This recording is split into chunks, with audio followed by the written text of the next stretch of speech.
Genesis chapter 25. Abraham had taken another wife, whose name was Katura. She bore him Zimran, Jokshan, Madan, Midian, Ishbak, and Shua.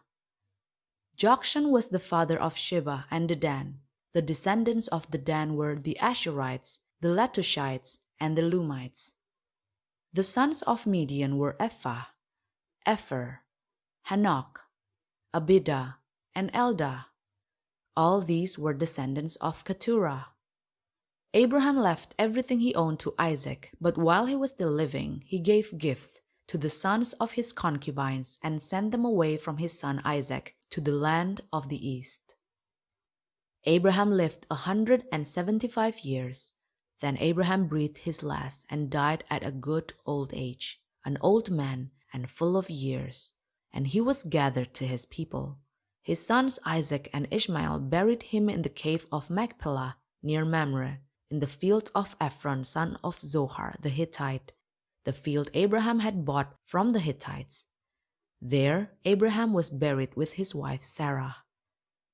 After Abraham's death, God blessed his son Isaac, who then lived near Beer-lahai-roi.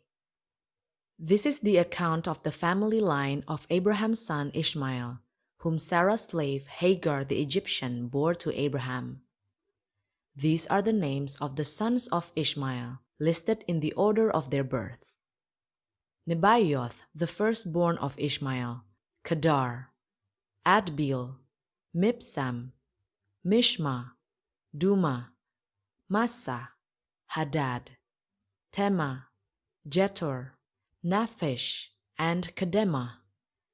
These were the sons of Ishmael, and these are the names of the 12 tribal rulers according to their settlements and camps. Ishmael lived 137 years. He breathed his last and died, and he was gathered to his people. His descendants settled in the area from Havilah to Shua, near the eastern border of Egypt, as you go toward Ashur, and they lived in hostility toward all the tribes related to them. This is the account of the family line of Abraham's son Isaac. Abraham became the father of Isaac, and Isaac was 40 years old when he married Rebekah, daughter of Bethuel the Aramean from Padan Aram, and sister of Laban the Aramean. Isaac prayed to the Lord on behalf of his wife, because she was childless. The Lord answered his prayer, and his wife Rebekah became pregnant. The babies jostled each other within her, and she said, "Why is this happening to me?" So she went to inquire of the Lord.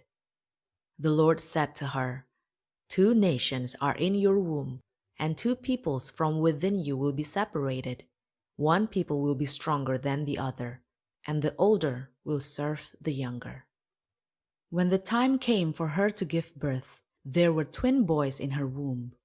The first to come out was red, and his whole body was like a hairy garment, so they named him Esau.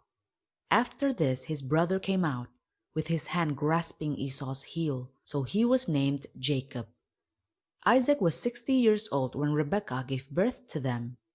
The boys grew up, and Esau became a skillful hunter, a man of the open country, while Jacob was content to stay at home among the tents. Isaac, who had a taste for wild game, loved Esau, but Rebekah loved Jacob.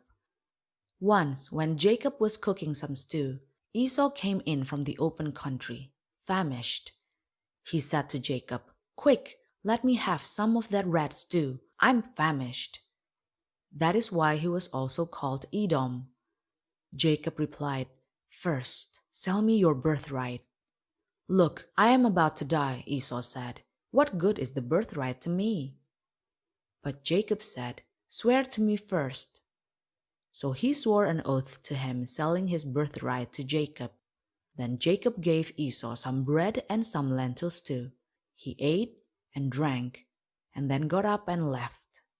So Esau despised his birthright.